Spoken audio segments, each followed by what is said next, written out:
right, are we rolling? I think we're live. Okay. Awesome. All right, hi everyone.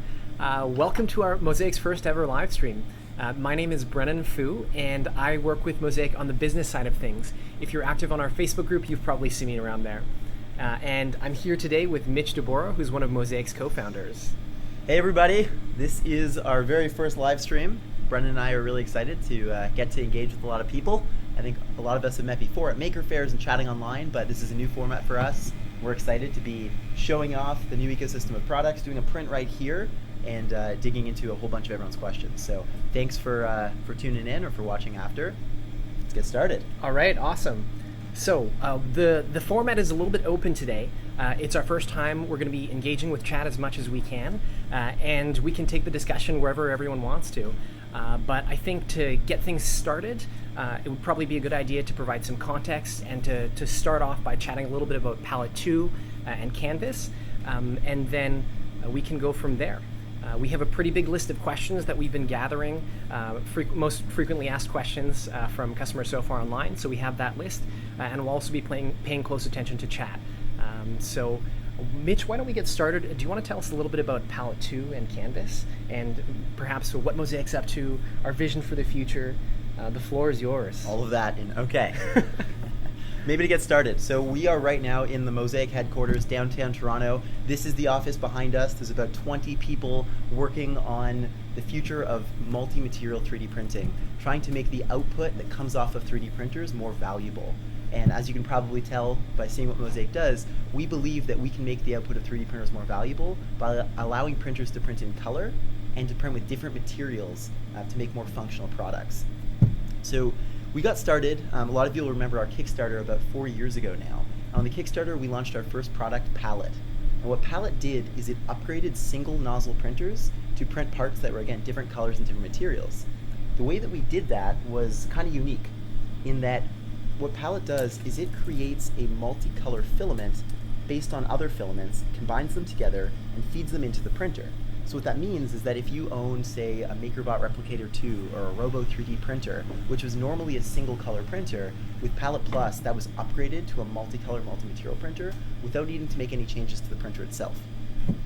So that was launched 4 years ago. That's been shipping for the past couple years, and this incredible community has grown around this, from which we've learned a ton of positive around what people actually want to be printing, where the value is, and admittedly, certainly a lot of negative, a lot of where it could be better. How we can create a better experience, things that need to be lower cost, things that need to be slower, faster, easier to use. We've been taking that feedback in, and for the past 2.5 years, there's been a team at Mosaic working on this next generation of technology, and that's what we're showing off. So I wanted to give that background just to explain what's led to this ecosystem of products. The ecosystem of products starts on the software side. So Mosaic's really excited. Instead of having, before we had a post-processor, so you use your favorite slicer and you go into our product, which was called Chroma, and you bring your G-code in and it would get you ready for printing. Now we have Canvas. Canvas is a cloud-based slicer that lets you go all the way from model to colorizing to printing. No need to drag it into a different piece of software anymore. It's a continuous experience. Canvas is live right now and free at canvas3d.io.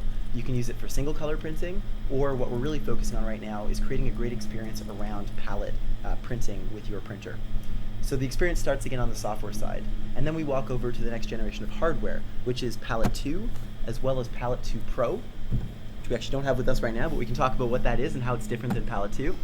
And the final product in the ecosystem is the Canvas Hub, which brings the printer online and allows your printer to connect to your palette for a more seamless experience.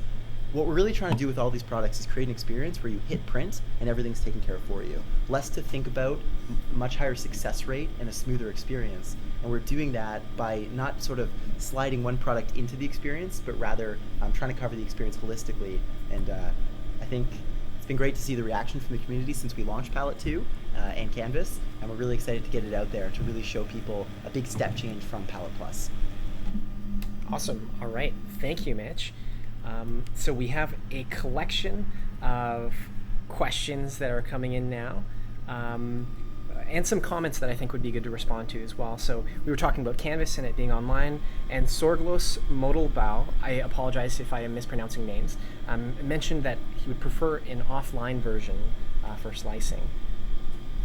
you have any thoughts on software and how people can print offline?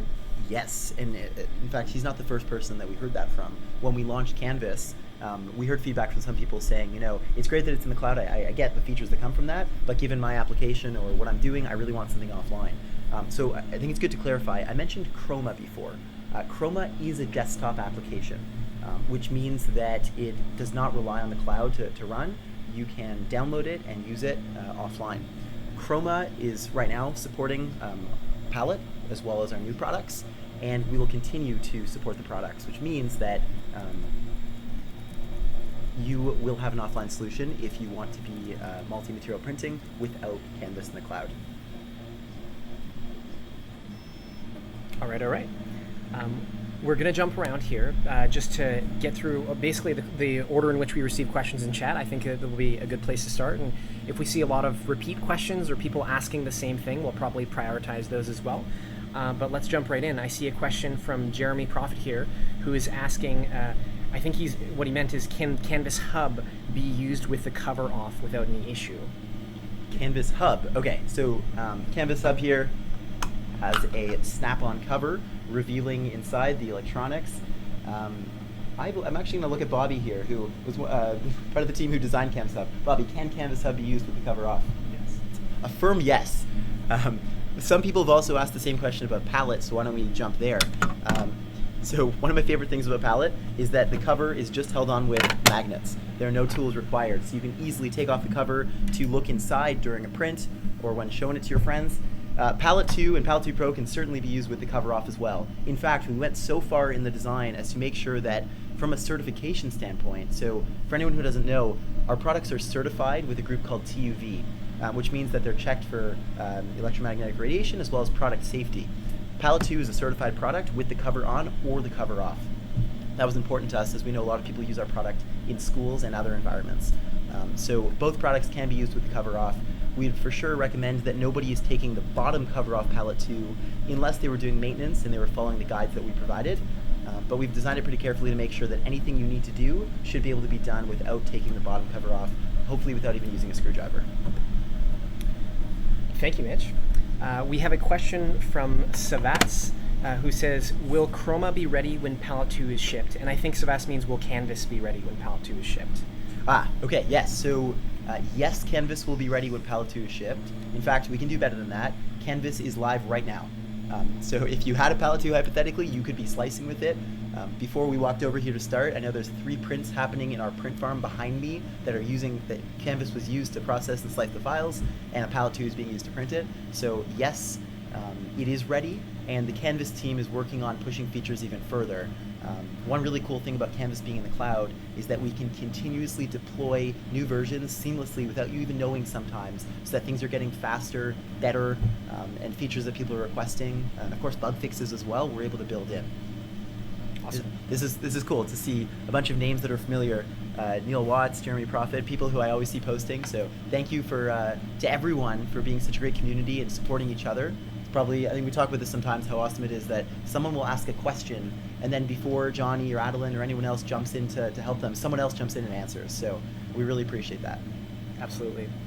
So I know I mentioned we would go in order before, but I've sort of revised my thoughts on this. I think a lot of these questions are connected, so I think it'll make sense if we sort of meander a little bit here. We had a question from Thomas Mall on when will Canvas support multi-material painting? It's a big question. It's a highly requested feature in Canvas. We know that with Palette, one of the challenges that we found is for those unfamiliar with the multi-material printing process, typically each color or each material is a separate STL. So one of the features that we're building in Canvas is the ability to take a single model file and be able to apply colors to it and to print with Palette 2. So that was Thomas's question there. I don't think we've yet released an exact date on that, but we know it is a very high priority. We know that it'll unlock a lot of power for Palette 2 owners. So it is top of mind. It's at the top of the priority list, but I don't think we've yet committed to a date on that. That is correct. I think for those who tuned in, I think we can say that I guarantee you the team is working on it. It is one of our top priorities. It's one of the most requested features from everybody. And maybe I can just comment here on why I think it's so important that we're building this. One thing we hear from people often is, I got Palette set up, Palette Plus set up with my printer. I printed the first few things. I downloaded some of your files and I printed them. But now I want to do something else, or my friend wants to do something, or my kid wants to do something. And it's really challenging because they need to learn CAD, or they need to find files or pay someone to make them. It's a shame though, because there are, I don't know the exact number, I think it's over 500,000 single color files that are online right now that are free to download, but the large majority of those, I would say 99% of them, are a single color. So the reason that we are building Canvas Paint rather than just releasing tutorials on how people can go in and edit the models themselves is because we think that the easier we make it, the faster and easier people will modify those single color files to make them multicolor. And the cool thing is, so here, let's reach over to the kidney model. Now this is a good example because it would be really complicated to go back in CAD and try and modify this after the fact. So let's say Brennan, somewhere in the world, is using Canvas Paint in the near future and colors this model and then saves it. Ideally, me using it in Toronto, I won't have to do that again. I will be able to use the work that he's done. He can re-upload it or share it, and then all of a sudden that's one more model out there that is multicolor, which is great. Of course, assuming that I opt into sharing it. So, yes, yeah. Good point. And so by building this, we can kind of really kickstart the generation of a huge amount of rich content that people can print. So if you don't want to design it, you can just search something and there will be a much richer library of models out there to print. Awesome. Okay, I think we answered a couple of those questions. I saw Jeff Butler ask the same thing. On the note of painting, Jeff said, will painting be a paid or free feature? I believe the current plan, we've written, so about pricing for Canvas, we've written a blog post online and had, and on the Facebook group as well, we posted about this. In general, we know that Canvas has to be powerful for Palette 2 owners, and Palette Plus owners as well, for people to get the most out of their machines. So the majority of features that you would expect will be free in Canvas will be for Palette owners. Perhaps exceptions there might be that if you're basically if you're printing with something that's not a Palette machine, or you're printing in industrial capacities, in general, those are things that we would probably charge for. So, okay. We have a fun question here from Umberto Robina. And Umberto's question is, where does all the poop go? And I assume that Umberto is referring to waste that is produced when the extruder is transitioning from one filament to another. Where does it go? Okay, so like Brennan said, transition. Let's explain what that is first, before we explaining how we get rid of it or how we minimize it. So given the nature of Mosaic's technology that we call SEAM, series-enabled extrusion of materials, the fact that we are splicing together filaments and feeding them into a nozzle in series, there will be a transition when you go, for example, from pink to blue. So it'll be kind of like a darker pink color. The reason for that is that there's some mixing that's going on in the nozzle of your printer. Most people, when they're printing, they want a very clean color definition between the different regions of a model. So for example, the blue is it's a vibrant blue here. The pink is clean. You don't see any streaks of different colors in this. In order to achieve that, we need to make sure that those transitions are not on the external faces of the model. So there's a few strategies we have to combat that. The first one is that Canvas, as well as Chroma, will automatically generate what we call a transition tower. And that is a structure which goes beside your part, gets plated automatically and sized appropriately, where the nozzle will go automatically, and it'll print a sacrificial structure that is comprised of that transition amount. That's the base solution, and that means that you don't have to worry too much about setting up a fancy bin on the side of your printer that gets collected. It'll just print it really reliably, and that's what people have been doing for the past couple of years now. Moving forward, we get a lot of feedback that people, of course, want to reduce that amount of transition. We feel it as well. Sometimes we're doing prints that are 2 or 3 days long, and so even 2% or 3% more transition can substantially add to the time. So there's a few strategies that we are, that some of which are already built into Chroma, and we're trying to roll them into Canvas as quickly as possible. I'll maybe talk about 2 of them. One of them is transition and infill. So what that would mean is, instead of moving to the side of the part to get rid of that transition in the transition tower, we will actually hide it on the inside of a part where you don't see. So when you're printing a layer, you'll see the outsides usually, but the inside usually isn't visible. So we can take advantage of that area when available, and Canvas will calculate exactly how much we have there. So that'll basically move some of that transition from the tower into the part, meaning you use less filament, you spend less time printing that wasted filament, and that's sort of good for everyone. The second strategy, and this is my favorite for sure, is what we call layer batching. And what layer batching is printing multiple layers of each color or material at a time before transitioning to the next one. So in this part, in some layers, you will have blue, red, pink, and brown in the entire layer. So a normal slicer would say, okay, let's do all the brown, and then let's go off and change our tool or transition. Let's do all the red, change, blue, change, pink, change. What we will look for is how many layers can we print of brown up to a certain maximum, maybe 10 or something, without hitting any other color, so that we can do all those layers and then transition and then come back, do all the blue and then transition, do all the red and then transition. And by doing so, in that example, if we were doing 10 at a time, we could save, I think, somewhere between 30 and 35 transitions, which is humongous. That's a substantial amount of savings. So if I'm wrong on that number, don't hold me to it, but it's definitely a substantial amount, especially when compared to infill transitioning. That's something that we're building into Canvas and will help reduce the amount of waste that you generate when multi-material printing. Yeah. Saving on filament waste has been a high priority for us for quite a while, because with Palette and Palette Plus, that was some of the most frequent feedback we would receive, is that people wanted to reduce their transition towers, and understandably. I think part of so we did quite a few things actually within the constraints that we were working within. And those constraints previously, when we were working with Chroma, was that we had to at most, we could alter the G-code or the print files that we were receiving from other slicers. And that's one of the reasons why we wanted to build Canvas. Because with Canvas, when we're creating the G-code, that means we can be a lot more intelligent about how we generate it so that it is optimized for multi-material printing.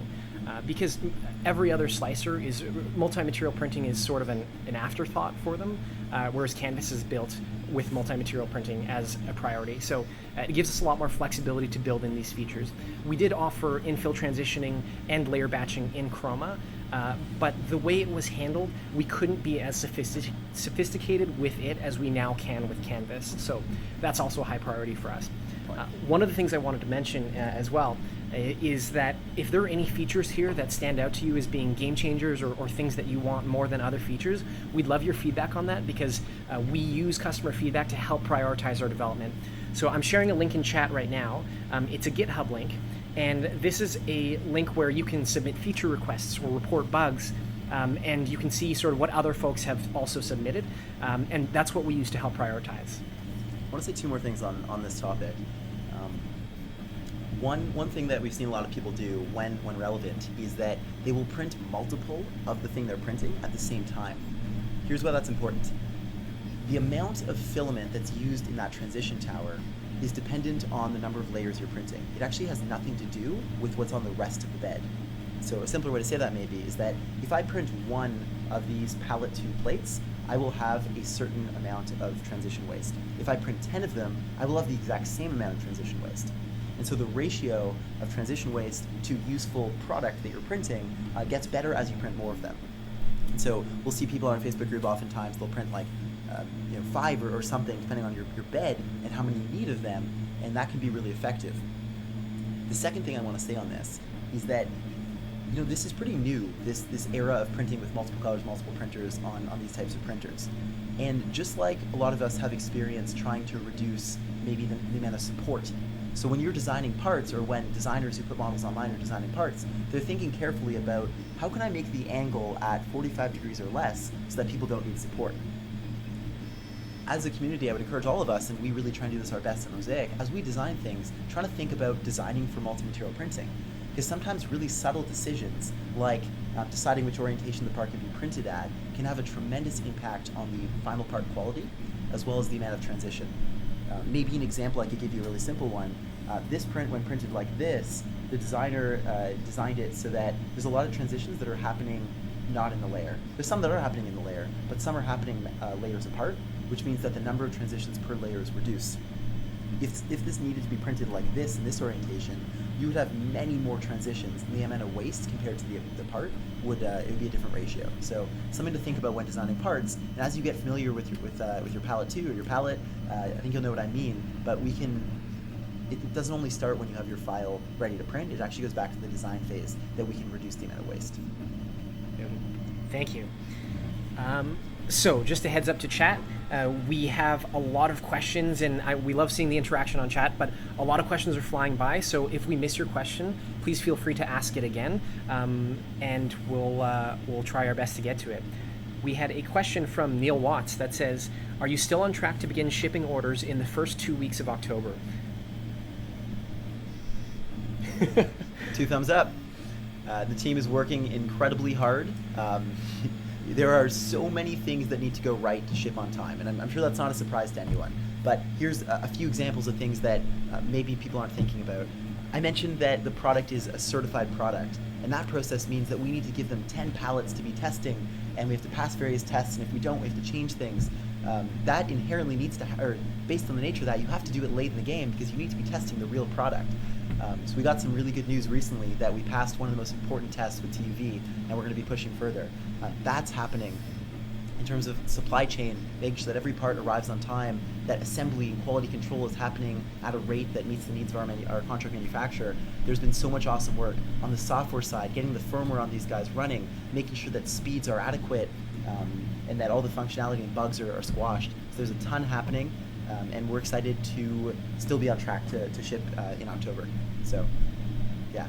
As always, we will keep everyone in the loop on timing and when units leave the factory, when they go to our distributors. I expect there will probably be some differences in timing for North America, Europe, depending on how they're traveling, but we'll keep everyone in the loop, and I'm just as excited as everyone for you to have your pallets.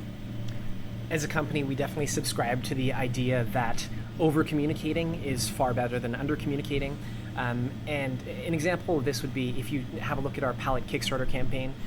Like many other hardware Kickstarter campaigns, our campaign was delayed, but if you review some of the updates that we posted, we share our in-depth thoughts and experiences of what is going on and how they might affect timelines. But we've been really lucky so far that everything seems to be going quite smoothly.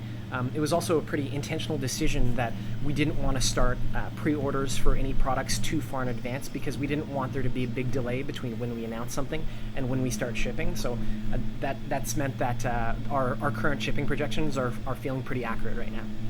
So, all right. We have a question from Savas again saying, can you put a video where support is printed in PVA? Yes. That is something that we will work on. We have a big backlog of of different video requests of Palette 2 using different materials together. So we're working on that. That request is noted. On that note, sometimes we sit down and we actually have to ask the question, what should we print? Because we have a print farm, we have a team working on content and printing stuff. We get emails all the time, but we would love even more ideas of what to be printing. So we can definitely get some soluble prints going. If you have any specific ideas, we, again, like Brennan said, have a list, but we'd love to do things that are relevant to everyone, and by hearing from different people, we can look for trends and make these decisions. So whether it be in the comments now or later on Facebook in the community, please send us your ideas, because we'd be happy to print them, and then, of course, give credit where credit is due. Awesome. We have a couple questions here about a raised 3D support timeline. If you could clarify those questions a little bit further in chat, that would be helpful, because I'm not sure exactly what those are asking about. Okay, let's see, what else? We have a question from Mikhail Granberg asking, will it be possible to export STL files from Canvas after using the painting feature and use your own slicer of choice and chroma for preparing the G-code? Take that one. Sure. The first part, from my understanding, technically is very, very challenging. So I don't think there is a plan to be able to export the STL. One thing I can tell you is that, to my knowledge, no other slicer would be able to handle the type of file that we're creating. It's unique to the slicer that we are using, the ability for us to do this coloring in this way. So I don't believe that it would be straightforward to implement the file into a different type of slicer. we'd have to work closely with that slicer to make that work, but again, no plans to support that yet. Okay. Gotcha. Okay, let's take a look at some of the other questions. Okay, Sorglo says, on the Bowden extruder, I still have to adjust the length of the tube. Is that garbage or does it roll back? Do you know what this question is asking? I'm not sure if I'm following that one correctly. With Palette Plus, I assume. Bowden extruder. I see one that maybe would be good to address. Sure. Okay. Sorglos, if you could clarify what you meant by that question, that would be appreciated. Where did it just go? Donovan is asking if a splice is weak and breaks in the buffer. It's a pretty tight circle. How do you clean it out? So maybe I can jump up to the second camera here and show you more clearly. What Donovan's referring to is can this be seen in the camera right now?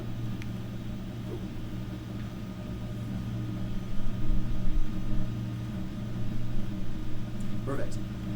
So this right here is the buffer. This is where filament expands and contracts as palette makes filament at a different rate than the printer uses it. If there was a break in here, I'll show you this and I'll go back to my regular position. There are 3 thumb screws right here, which you can use your fingers to loosen. And you can take the cover of the buffer off just like that.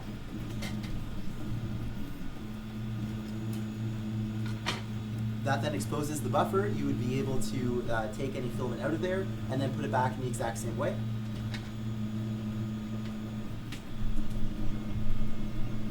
So the buffer, that's one example of a fix that you might need to do, some type of maintenance. And we've been sure to design everything in Palette 2 and Palette 2 Pro so that you can do it that simply, with thumb screws, without the need of tools. And majority of the path that filament travels is clear. So sometimes the problem isn't how to fix it, sometimes it's actually what is the problem. And even though Palette 2 is the most reliable product we've made to date, things happen, this is 3D printing, so we wanted to make sure that maintenance and fixing problems is as easy as possible. Specifically talking about splices breaking, always possibly a risk. One thing that people might not be familiar with is that some of the most popular materials like PLA, we have settings that are pre-tuned for some of the popular filament brands, but in the palette menu, in the screen, there's something called splice tuning mode. And the reason we built that is to give you the power to tune splicing for your own materials. So whether it be from a supplier who's making a specialty filament, maybe a high temperature, a tough PLA, or something more exotic that we've never even heard of before, you can go in there and you can adjust 3 parameters. One is compression, which is how hard the palette will push the filament into the other filament. One is heat time, which will of course affect how hot the splicer will get. And one is cooling time, which is how long it's going to take for the splicer to cool the splice down before moving it all the way into the outgoing drive. And the reason we built that is to make sure that you can get your splices as reliable as possible so that you don't have breaks in your buffer, which is important for us. Awesome. All right.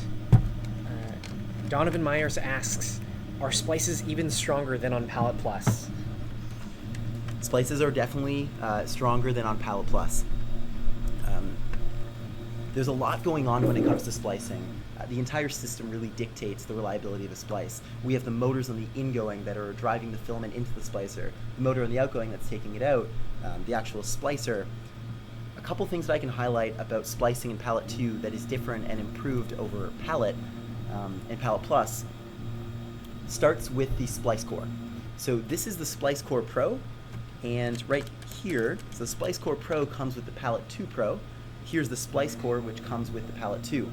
As you can see, this is a modular component. So if ever you wanted to change the splicer tube, if you wanted to check it or do any type of maintenance on it, it's one thumb screw that you're removing and it's coming out.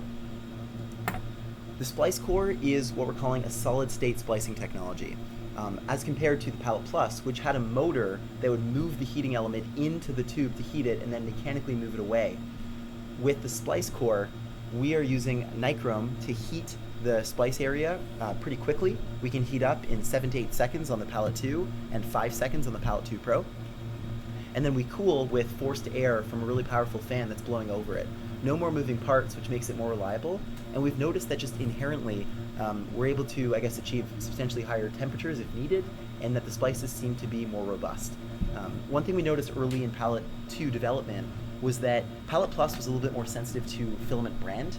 So if you were using one filament from Polymaker and one from ColorFab and one from another manufacturer, you weren't always getting the most reliable prints. We're recommending that you use 4 colors, let's say, from the same manufacturer.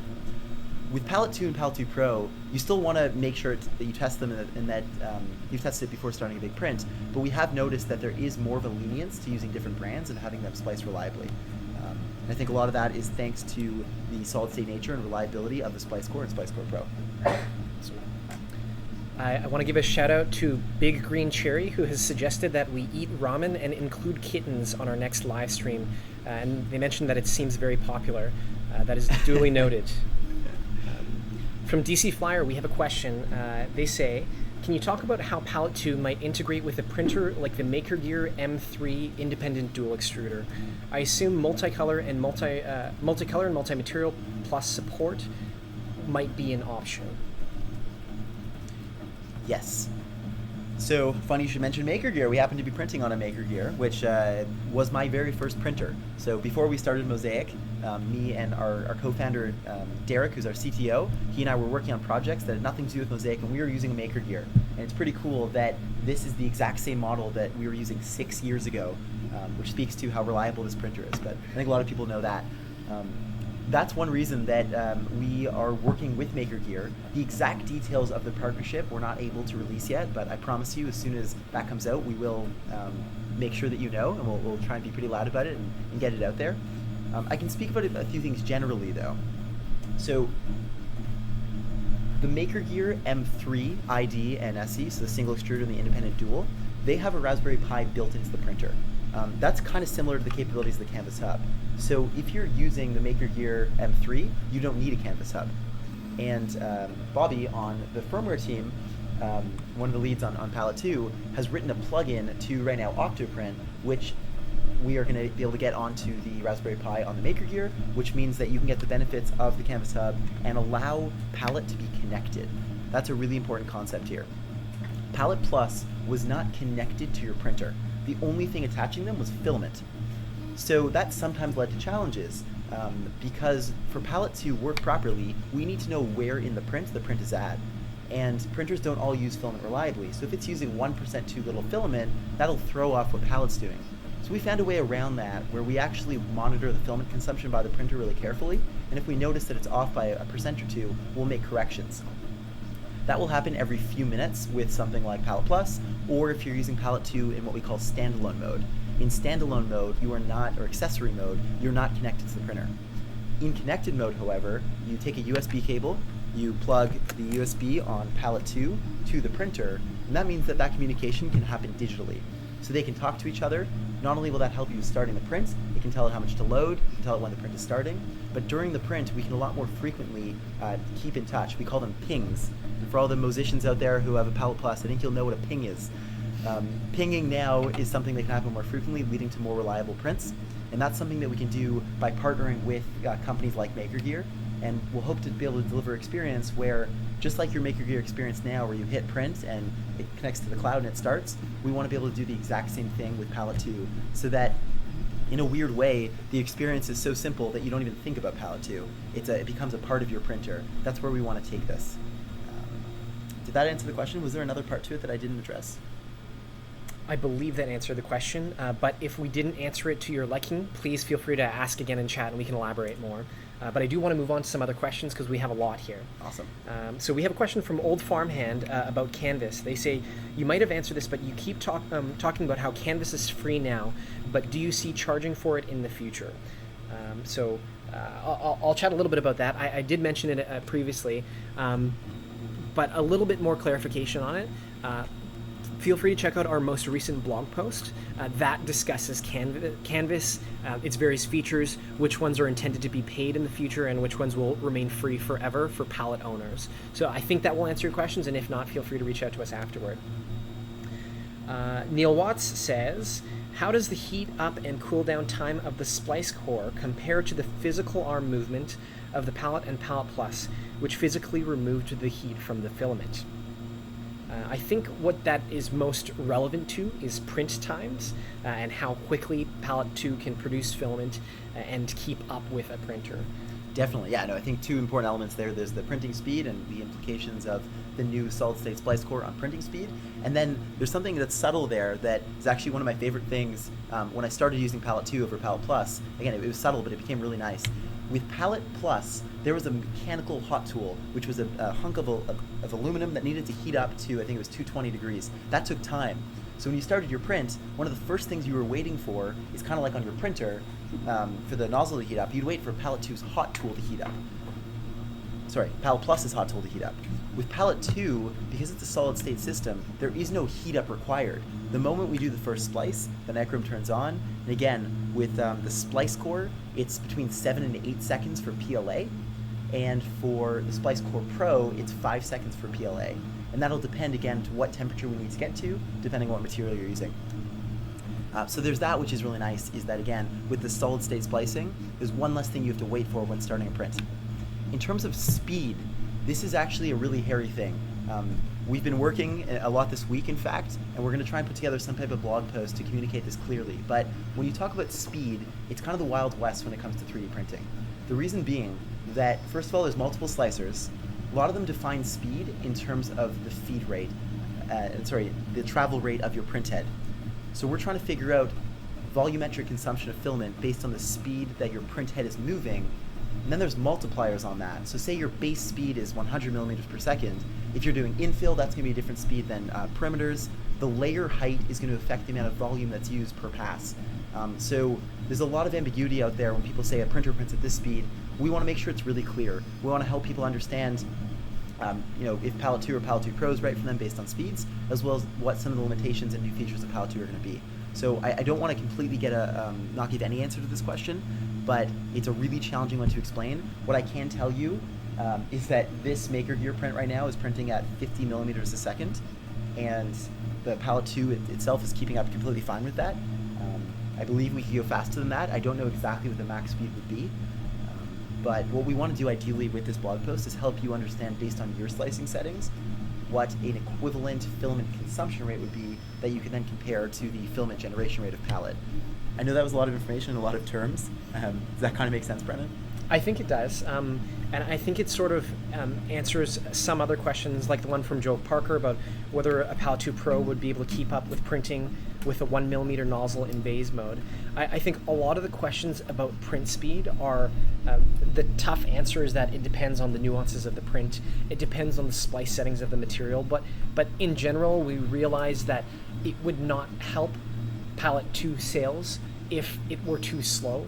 And so optimizing splicing settings and trying to find ways to push the machines to go faster and faster as printers become more demanding, that is on our radar, and that is something we pay attention to. Yeah, I think really important to definitely set expectations. So I can definitely tell you that one thing we've not been factoring in would be something like a 1 millimeter nozzle. I know, like on a big rep or some of the bigger printers, it's just too slow to be using a 0.4 nozzle, so you'll use the Volcano or hot ends like that. Palette 2 and even Palette 2 Pro is definitely not optimized for that. Maybe there's a note that we could try and talk about what the implications would be when we talk about print speed, but probably not the right product if you need to be doing really, really fast prints. We can only meet so many people's needs, and I think we're definitely focusing on the majority of the community that we can help right now, and that's people who are buying printers that are anywhere from maybe a $500 or $1,000 kit all the way up to maybe a $6,000 or $7,000 printer, like maybe the Raise 3D or something like that. Gotcha. All right. 3DP Iceland asks, if you have Octoprint already, do you need the Canvas Hub? If you have Octoprint already, do you need the Canvas Hub? No, you don't. We are, like I was saying before, they've built a plugin to Octoprint, which is what is running on the Raspberry Pi that's built into the Canvas Hub. So what we are doing is, by the time we ship Palette 2, or very soon after, we will make sure that we also ship the plugin that you can build into your Octoprint, and that way you're up and running. Canvas Hub, there's a funny story about it, which I won't get too into, but I said Palette 2 has been in development for about 2.5 years now. Canvas Hub's been in development for less than 9 months, I'd say, because we realized how powerful it would be to have that experience where the printer is talking to the palette. And we saw that a lot of printers were starting to have Raspberry Pis built in, but not all of them. So we came up with Canvas Hub, completely tried to make it as accessible as possible. This is not a very high margin product, I can promise you that. We tried as hard as we can to give the functionality we need as low a price as possible. So Canvas Hub is, I believe, with the pre-sale, $79. Correct.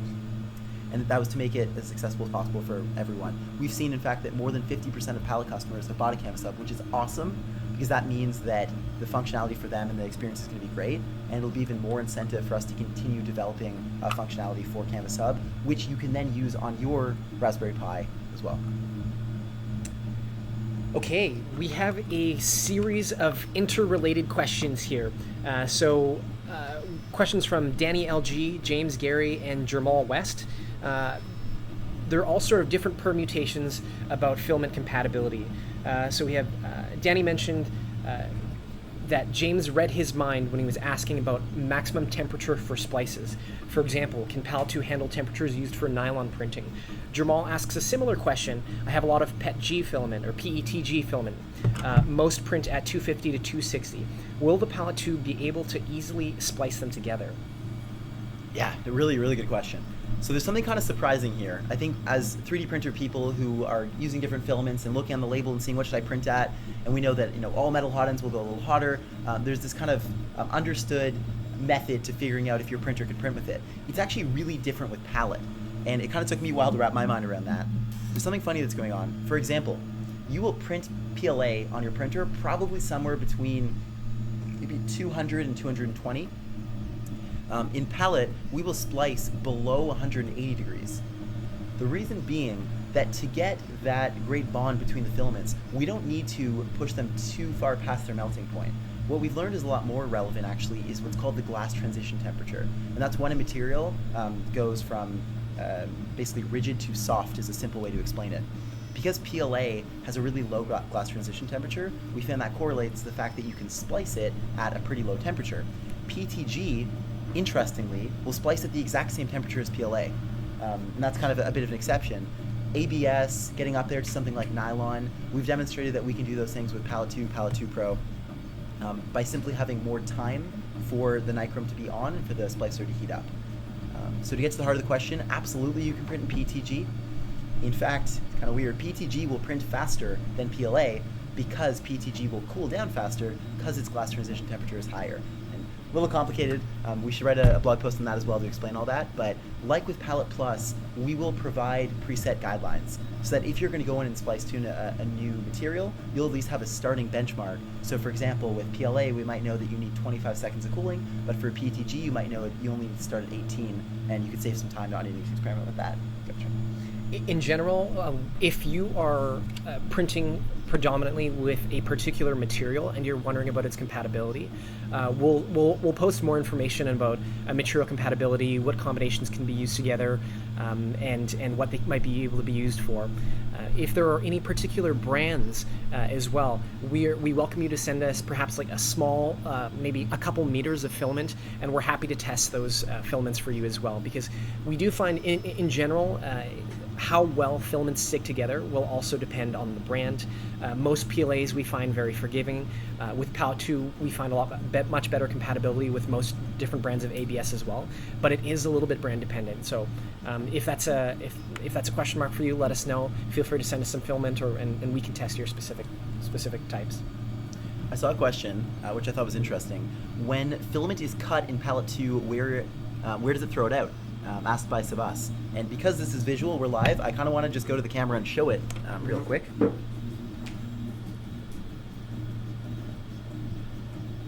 Awesome. So this right here is the cutter. It's like Palette Plus, it's a rotary cutter, so it rotates. The blade you can't see, and the reason we've done that is to keep it as safe as possible. So the blade is hidden, usually below the substructure of Palette, but you can watch what's happening here. The motor, which would normally do this, will rotate the cutter, engaging the filament with the blade. It's going to be a little hard to do by hand. There we go. And now that it's cut it, the outgoing drive will be able to pull this filament out, and then the ingoing motor will be able to retract the filament away. So the answer to your question, Sebas, is actually that we don't have waste when we cut. When we cut, we are simply trying to separate the filament into two parts so that we can add a new filament and splice it to the end of the first filament. So there actually is no waste generated by the cut. All right. We have a question from Roger Garner. Can pallet tube be mounted upside down? My printer has spools on top that feed down to the printer. I'd need to mount the unit upside down and flip the screen accordingly.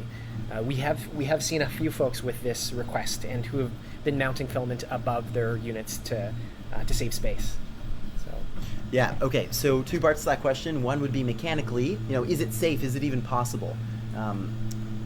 What I can show you. Sorry, there's some tape on the back here from tracking use of the product when we're doing testing. In the back here, there's this geometry, which is our universal mount.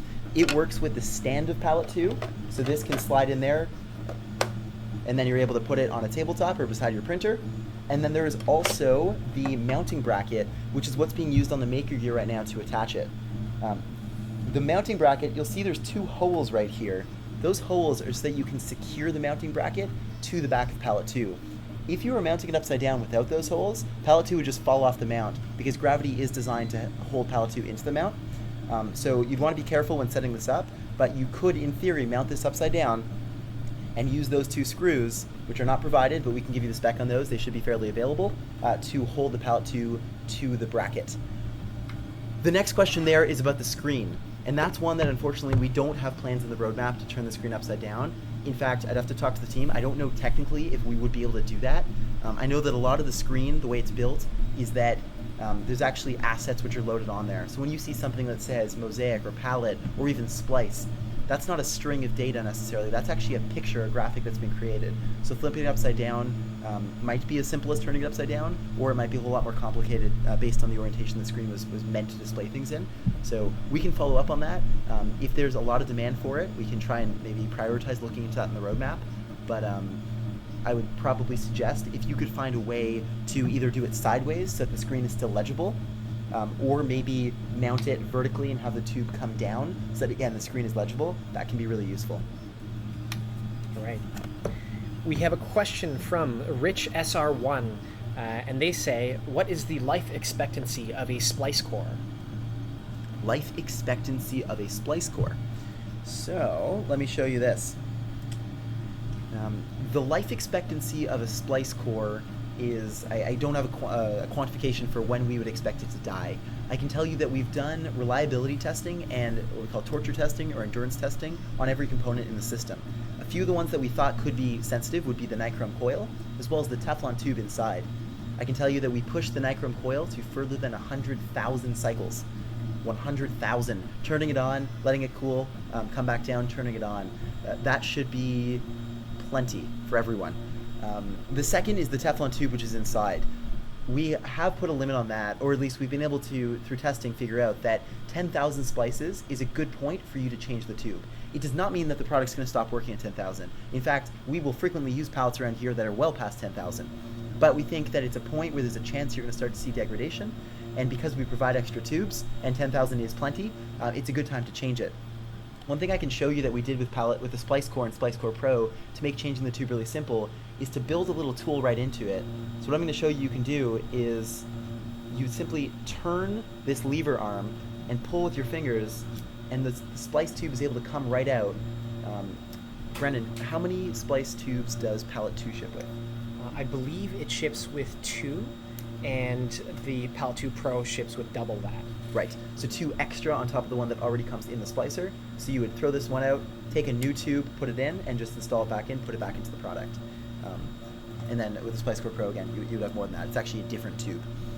So to summarize that answer, it's that the thing that's going to dictate the life of your splicer is very likely going to be the tube. We've provided enough tubes on the Palette 2 to get to 30,000 splices, Palette 2 Pro to get well past that. And of course, we will make sure that tubes are available and reasonably priced so that you can keep printing with your product. On this note, a lot of people ask about the blade, and I get why. It seems like something that would wear. Really interestingly, we've spec'd out a blade that is a little bit thicker than your average razor blade that you might get in an X-Acto knife. We've actually designed the geometry of that blade such that it wears very slowly. We have never replaced a blade around here due to wear. Sometimes someone put a screwdriver in and it got caught when we were doing R&D or something like that. We had to change it, but a blade is something that you very rarely need to change. Maybe if you're using filaments that are very abrasive to things like metal, like your nozzle, and that's why with the Palette 2 Pro, we ship 2 extra blades just in case. But the blade is not something you should need to be changing in regular operation. Yeah. All right. We have a question from SingM29 asking, how sensitive is Palette 2 to filament diameter? If a user produces their own filaments from, say, a fill extruder, for example, would you hesitate to use this with Palette 2? That's a really, really good question. To be honest, we have not done any testing with that in-house. We don't have a filament extruder on hand. What I do know is that all the filament that we get comes with a spec of plus minus 0.05 millimeters. Mm-hmm. So somewhere between 1.7 and 1.8 millimeters is going to work. We have had problems in the past where we've bought lower quality filament and you would have a bulge, let's say, and that larger section could be as big as 2 mils or 2.1 mils. That will jam up in the unit the same way that'll jam up in the extruder. So you will want to make sure that your filament is reasonably in spec. It's something that you could probably try out, and I don't think there would be very much risk, given that if the filament gets jammed anywhere in the system, again, a few thumb screws, you're taking it out. So if you try that, something that we'd love to learn. But rule of thumb, if you're using filament that's within the industry standard spec of between 1.7 millimeters and 1.8 millimeters, you will be in good shape. All right. We have a question from Jeremy Prophet asking, will Palette tell me when we're at 10,000 splices on a splice tube? Hey, Jeremy. I think it should. I don't think that is necessarily a feature yet, but I think that's something that we could probably work on. I won't commit it to it 100%, but I'll talk to the team. And given that Palette will track the number of splices that you've done in the storage, so if you go into the settings tab in the main menu, you can check things like number of splices the system's done, number of splices your tube has done, your serial number, things like that. We will be tracking it. So to throw up a flag and say, hey, before you start the next print, you might want to think about changing your Teflon tube, that's a really good idea, and I can talk to the team about that. Thank you. We have a question from Brian Underwood. I know splicing is an improved system compared to Palette Plus, but does the new system reduce jams and improve the strength of splices? I think we've touched on this one a little bit before. I think we can say yes to both, maybe simply, and talked a little bit more in depth about it before, but the solid state splicer is inherently more reliable. It more consistently heats up to the same temperature, and we've seen that mechanical bond that we can get between different filaments is very reliable. We're not just relying on a chemical bond anymore. Like when you're splicing PLA to PLA, we can get some chemical bonding between the two PLA filaments, but if we're splicing, let's say, PLA to PVA, a water soluble, or HIPS to PTG, you don't have that chemical bonding necessarily. So in the splice core, we're going to create a mechanical bond, and that is very robust. We have a question from Sorglos asking, how high is the blue part at the front? That blue part is exactly 155.81 millimeters. I have the slicing files up in front of me right now. Oh, you're talking about, I didn't know you were talking about. This part right here. This part, yeah. It's so 15.5 centimeters tall. That is a huge print. Speaking of huge prints, this is probably one of my favorites that we've done recently, just for a weird reason. I want to point it out. This is from Voodoo Manufacturing. It's their zoo head. So you can actually order this from them, and you screw it onto your shower head, and then you can shower looking at a T-Rex, which is pretty hilarious. We thought this would be a great print to do as an endurance print. So speaking of reliability, one thing that we do at Mosaic when testing any technology, especially a product that we're building to bring to market, is we make sure that we run it through its paces, trying to get to what's the equivalent of a year or 2 years of customer use much more rapidly, because we don't of course have 2 years to wait to test the product. So we'll do things like this, where we will start it up on Monday, and what this is doing is what we call a random mode print, something that you can do on the screen of Palette to set up. It's taking a G-code file which was sliced for a single color, and it's randomly splicing the filaments together as fast as it can. So it's putting 8 centimeters of green after 8 centimeters of purple after 8 centimeters of red, continuously going, and as soon as one filament runs out, we'll replace with the next filament and keep it going. So this is something that might have taken a couple days and done a few thousand splices, and we would just print these one after another to get through reliability testing. If you have any extra filament or are looking for a really cool effect, this is something that you can easily do on your Palette 2 or Palette 2 Pro simply by setting it up on the screen, which is pretty cool. Darcy Townsend asks, how much does the buffer hold? Yeah, so the buffer, which is now built into Palette 2, will hold 12.5, so 125 millimeters of filament. And what that means by hold is that when it goes from its most collapsed position to its full position, there's 12.5 centimeters worth of expansion and contraction.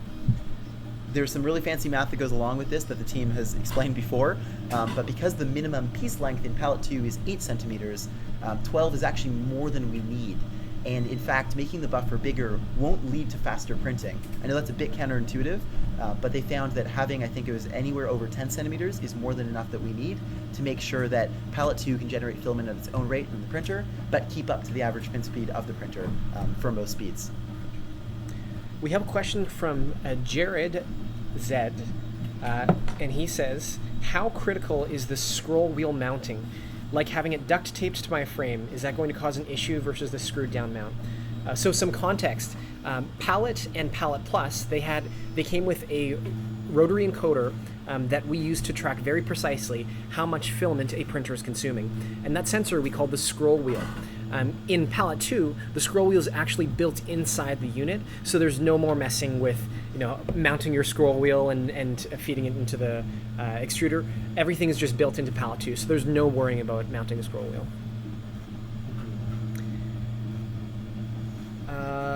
DC Flyer asks, does Palette 2 have any type of fault detection, jams, failed splices, etc.? Yes, so some of those it does. Maybe the one I'll start with, which is probably most relevant to, because it happens pretty frequently to people, is we have something in Palette 2 called runout detection.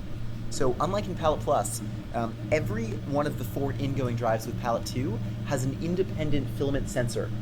It's not optical, it's mechanical, and we've proven that it's very reliable, so you will know if a filament is present. There's a few cases where that'll matter. One might be that your filament breaks or runs out, in which case Palette will be pulling filament in and getting ready to splice or just keep going with the print. If you weren't there to watch that, then in the past what might happen on your printer with your Palette is that it would just go through the system, and then the print would fail because it wouldn't be able to keep pushing because there's nothing to push. With Palette 2, with these runout switches, we're able to detect the lack of filament and then make a correction. In some cases, that could be pausing the print and saying, hey, let's load a new filament. More likely, and a much simpler one, is that we can splice another filament to that first filament. So you can imagine that you only have 20 meters of blue left on your spool, and you're printing a print that Canvas or your slicer tells you is going to need 80 meters. So you can load that first spool of blue up to drive 1, and then another new spool to drive 2. When it uses all the filament on drive 1, it'll splice drive 2 to it, and that means that you can continue printing. That'll leave less waste and mean that you can use all your filament more reliably without having to be there to make the change. So that's one example of a fault detection, i.e. your filament ran out and we can make a correction. Other ones you mentioned there, like a splice breaking or something like that, we have every intention of building as many redundancies into the system as we possibly can. Something new in Palette 2 that we didn't have in Palette Plus was more sensors. And while there's an extreme there, you don't want to have a million sensors because you don't want to create trouble, we do have the ability to detect where filament is in more places reliably. We also have a much more powerful processor, which means we can do things in parallel. So we've talked about things before, like looking at the Pong switch, and if the Pong switch shouldn't be collapsed, but it is, figuring out, is this because the printer jammed, or the printer is moving too fast, or because a splice necked or something like that. So we have every intention of building in a lot of these features, but the one that we're going to ship with that I think will affect a lot of people and help them in a great way will be runout detection. All right. Brian Underwood asks, in the new palette, how does the transition tower improve, if any? We've touched on that a little bit. We've talked about filament savings, so I would encourage you to go back further into the video afterward, but we do discuss that. And confirming, yes, the smallest splice possible is 8 centimeters. I believe that is correct. Okay, let's see what else. Joe Parker asks, can you change the time between random color changes? Yes, you can. So random color changes, what Joe's probably referring to is what I was talking about before with this print, which we call random mode, which is to be distinguished from something which, when you're printing like this, where you have very precise control of the colors being delivered to a specific spot.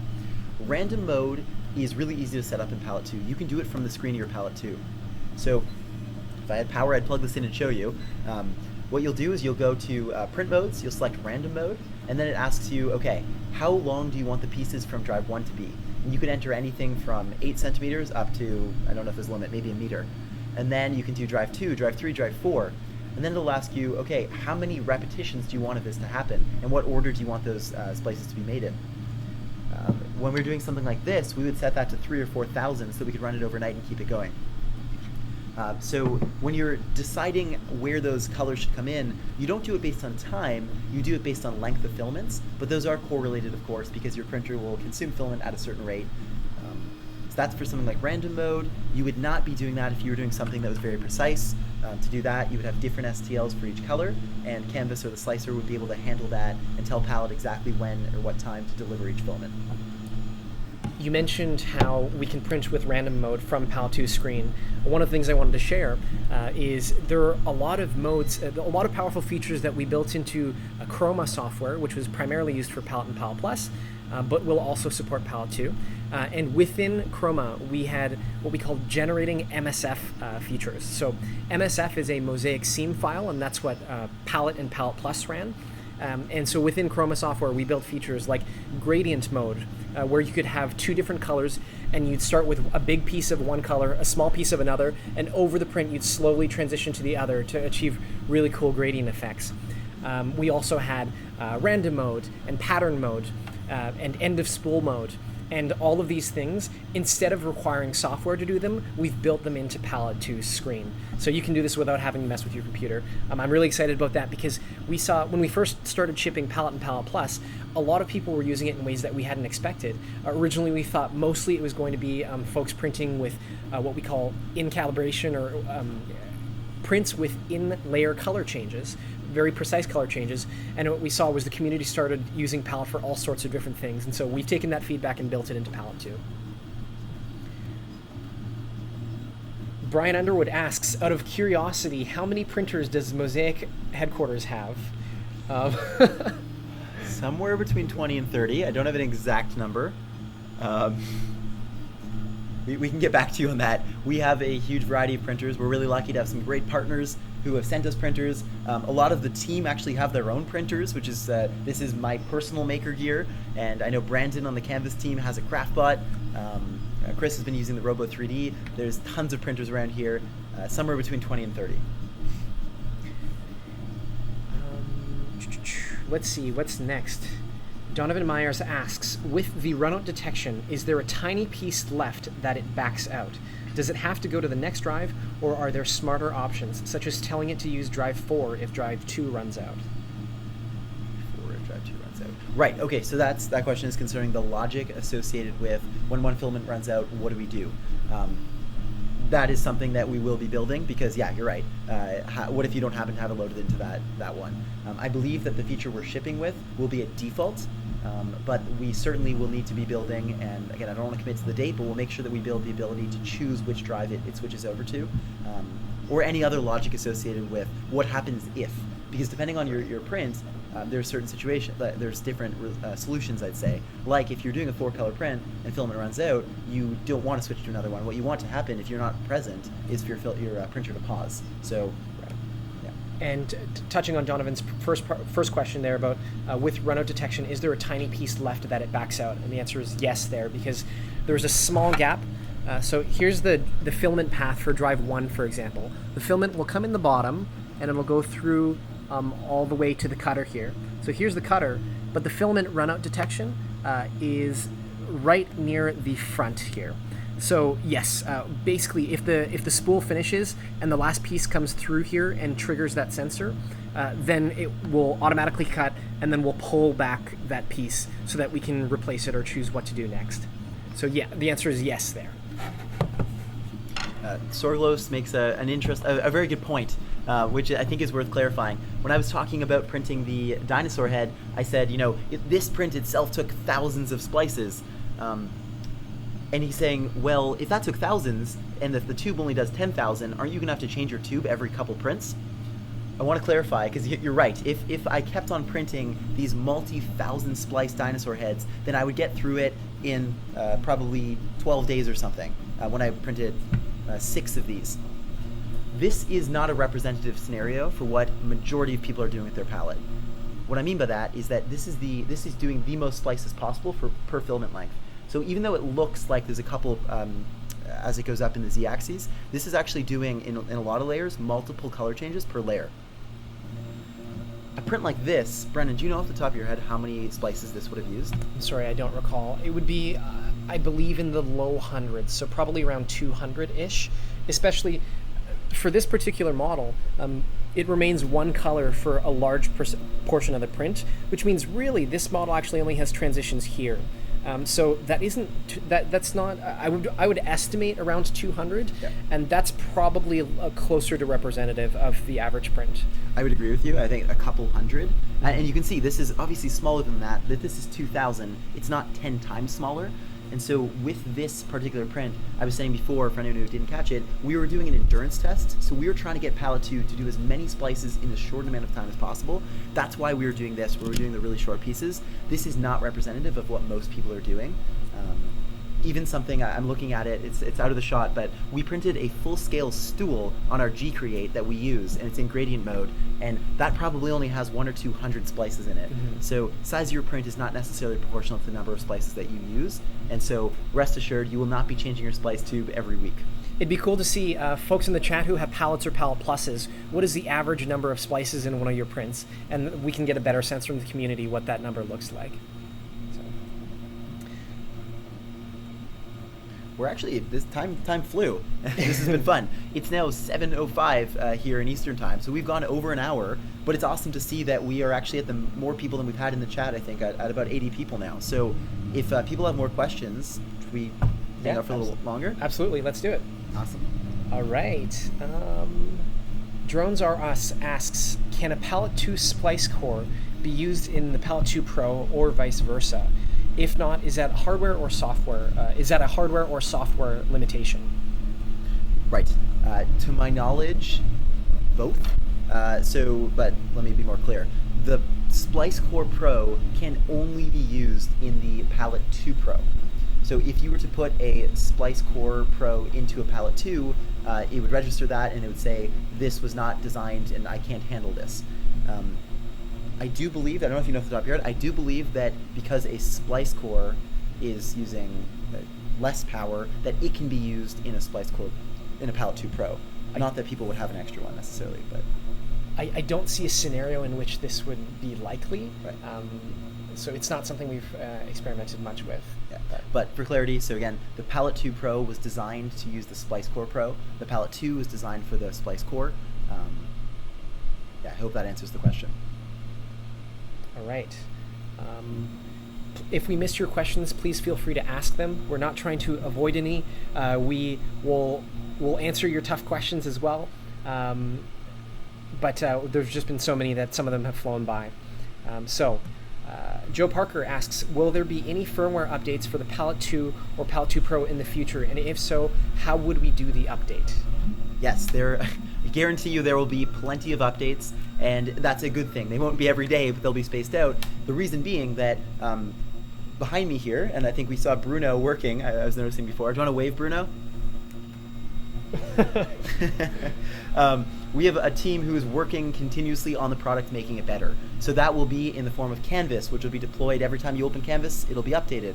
But with Palette 2 and Palette 2 Pro, because they're physical products not necessarily connected to the internet, what you will do is we'll let you know when there's a new update. We ship with a USB cable, which connects to the USB port on the side of the product, and whether it be through Canvas or a separate side app, we will help you upload your firmware. We have every intention of helping your product become more powerful over time. As we make a change, once we test it through beta testers and make sure that it's stable, we'll get it to you. And so anything that doesn't ship day one, we'll be working on. Although the team is working incredibly hard, and kudos to everyone at Mosaic for pushing not to just ship a couple things, but to try to make the product as feature-rich and stable as possible for the date that we ship. I think Palette and Palette Plus owners would attest to the fact that we try and move quite quickly in improving firmware and software, and we are quite responsive. I'm very proud of our reputation of being responsive to customer requests. The link to report bugs or request features and canvases there.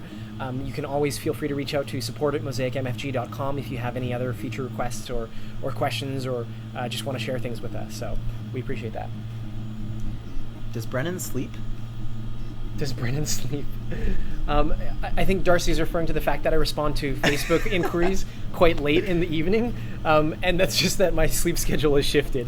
I typically get up later and I'm on the computer later in the evening, so perks of working at a flexible company like Mosaic. So. Okay.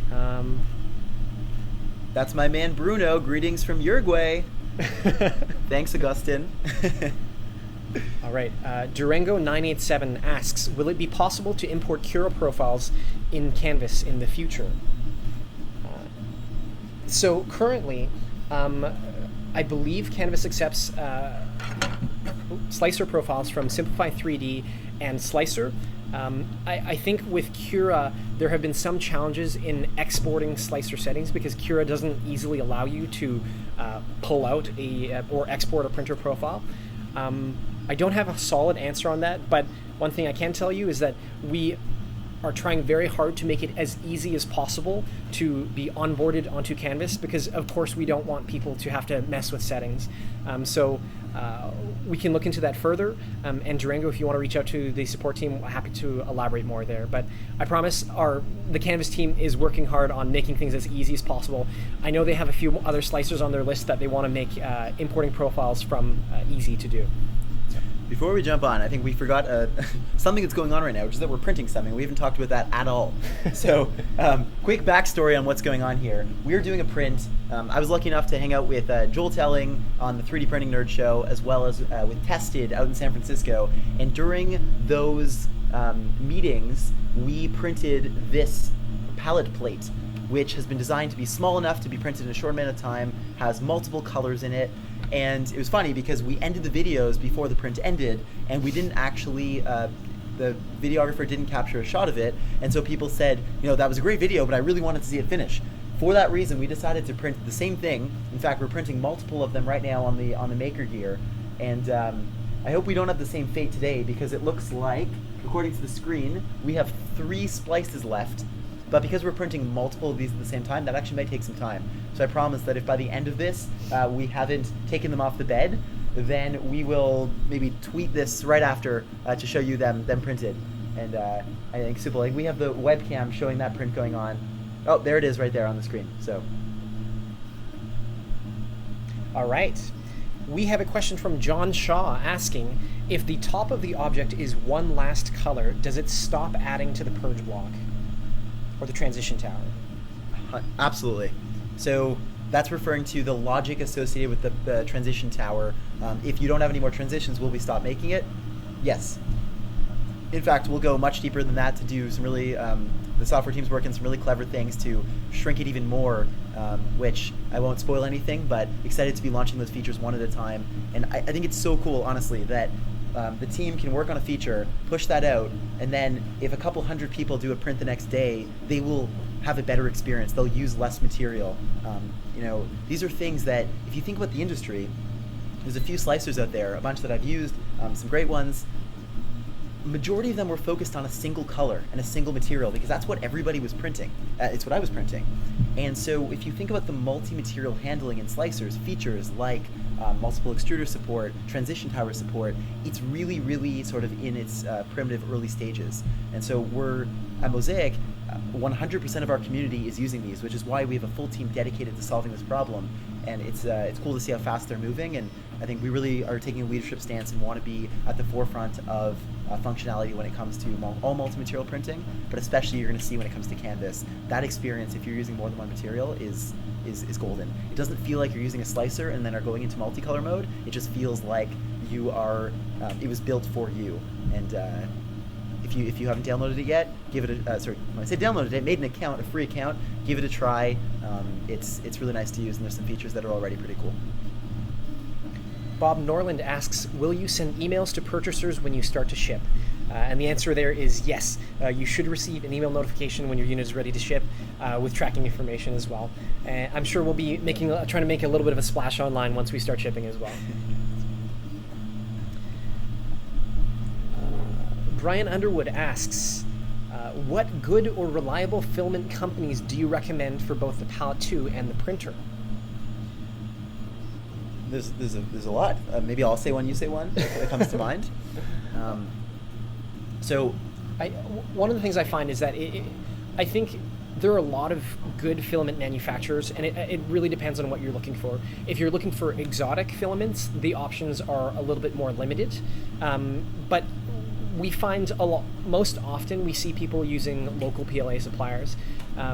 We get a lot of our PLA from Filaments 3D Quebec because they're in Canada, and the shipping costs are relatively low to us. So I think that tends to be the case for most customers, is that they use filament that is good enough and at a reasonable price, except when they start wanting very particular colors or features, in which case your regional options, you'll probably be aware of them.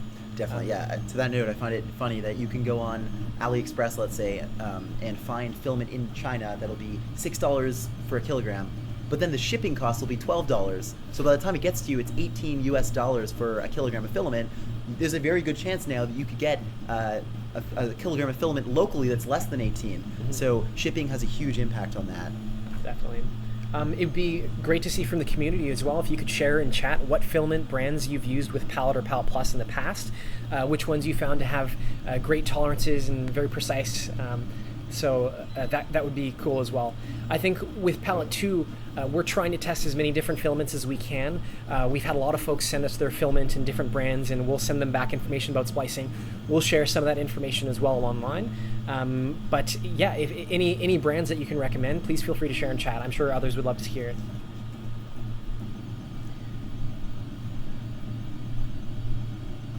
Okay. Old Farmhand says, so I only need S3D and Palette 2, a printer, and nothing else. Is that correct? 4 filaments, or at least 2 filaments. If you're using S3D as a slicer, then you will use a free software that we've created that's actually you could download right now called Chroma. And Chroma, what it'll do is it'll take the G-code that you made in S3D and it'll get it ready for printing with Palette. So it'll make 2 files for you. One will be an MSF, which will go to your Palette 2, and then one will be a G-code file that goes to your printer, and that'll handle that for you. So let's make sure we got that right. Is that everything that he would need to be printing? If you're using S3D with Chroma, filaments, printer, and Palette, that should be it. That's all you need. If you don't have a Raspberry Pi and Octoprint, then we created Palette 2 to be as accessible as possible, to create a connected experience between your printer, the cloud, so you can send files to it, as well as your Palette 2 and your printer. That'll lead to better calibration and a bit of a better experience. But you do not need Canvas Hub. We would just highly recommend it. Right. 3DP Iceland asks, can it handle abrasive filaments? So I remember we got asked this question right when we launched about abrasive and brittle filaments. So we found the most brittle, admittedly, filaments, not necessarily abrasive, but we did, I guess they're kind of go hand in hand almost. We did a wood fill. Yeah, we've combined, I know we had Polymaker Polywood. We combined it with a conductive filament called Functionalize F Electric, and we also combine it with bronze fill as well. Yes. And those three, the splices looked great. We have a video of them. I'll share the link in the chat here as well. We've demonstrated that yes, we can use them, we can splice them. Some people had questions about if they would be strong enough to go through this buffer that we have here. Yes, no problems there.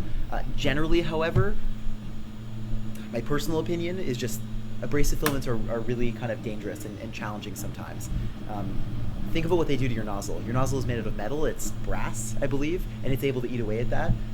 There are elements of Palette that it'll certainly eat away at as well. The Teflon, the polycarbonate that makes up most of the channels. So I think in specialized applications, abrasive filaments can be okay, but I would expect that it would accelerate the wear of the Palette system just as much as it will your printer. I think that's accurate. Yeah. Yep. Danny LG asks, is Chroma going to get the STL painting love, or is that going to be primarily a Canvas feature?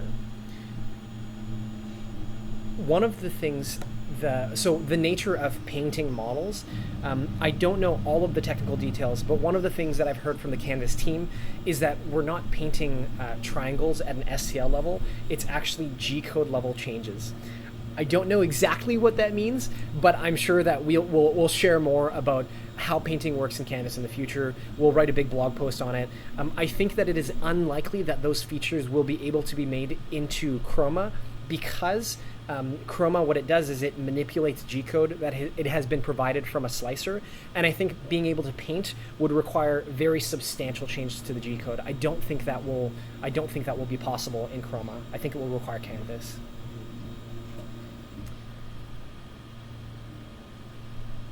Questions are flying by here. Secret Game Dev asks, if you already have a Pi with Octoprint, do you still need a hub? The answer to that question is no. If you have a Pi with Octoprint, that's all you need, so no hub required there. Trying to see which other ones we've missed here. Please feel free to ask again if you have a question, a burning question that we haven't gotten to. Secret Game Dev says, I have an Ender 3. Do I need a palette hub as well as a palette 2? I think if you reach out to our support team, they can provide specific suggestions for compatibility with your printer. Savas says, shipping and tax costs are real high to Germany. So what is your recommendation regarding accessing Palette 2 and reselling in EU? I think they're asking, should I wait to purchase from a reseller, or should I pre-order from Mosaic's website? So just so you know, we know that taxes have been high in Europe, and global fulfillment I've learned is a challenging problem to solve. So with Palette 2 in particular, we have 2 fulfillment centers. One will be based out of the United States, and another will be based in the EU. So the intent there is to help, of course, with the importing process. So if you are based in Germany, because that is in the EU and we have a fulfillment center there, if you purchase from our website, there shouldn't be any importing challenges. You should be required to pay VAT on our website, and you should not be required to pay VAT when it is shipped to you. If you have other questions outside of the EU, please feel free to contact Mosaic support and we can make recommendations there. That said, we also have a lot of resellers in the EU in particular as well. So if you want a local partner who can provide you with perhaps support in your local language, that can be a great option as well. So we do have several resellers who have already ordered palettes, Palette 2s and Palette 2 Pros, and we'll have them in the first batch of orders. So I think we should have a page on our website where you can find our different resellers. If not, we'll make sure that that's up quickly, and feel free to reach out to Mosaic support if you're mentioning which country you're from, and we can make specific suggestions there as well. I think we can keep going for a little while longer maybe, but as we are reaching sort of past the hour 15 mark, before too many people run away, I wanted to thank everybody for helping and hanging out. We were literally answering your questions live. If you weren't here, we wouldn't have had much to do. So thank you for attending the live stream, but in a much more broad way, thank you to the community again. At Mosaic, we strongly believe in building something for people, for what they actually want, not for what we think they might want. And the only way we can do that is by talking to people. So for all those who are active on the forums, on our Facebook group, who send us emails, who come to trade shows and ask questions, it's really, really helpful. We have built an incredible community. Everyone is building an incredible community with us, supporting each other. It's amazing to see.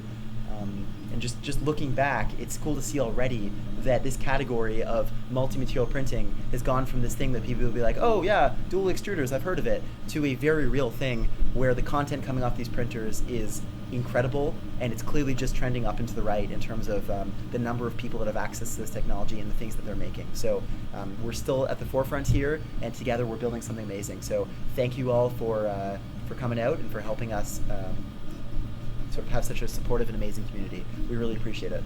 Speaking of events, we will be at New York Maker Faire this weekend. So for those of you on the East Coast or in New York area, I hope to see you there. All right. Thank you so much. If you have more questions that we haven't answered, we'll keep an eye on chat, or feel free to message us on support, post on Facebook. Pretty much anywhere where you can find us, we try to be responsive. So we'll find us somewhere and we'll meet you there. All right. Thank you. Thanks, everyone.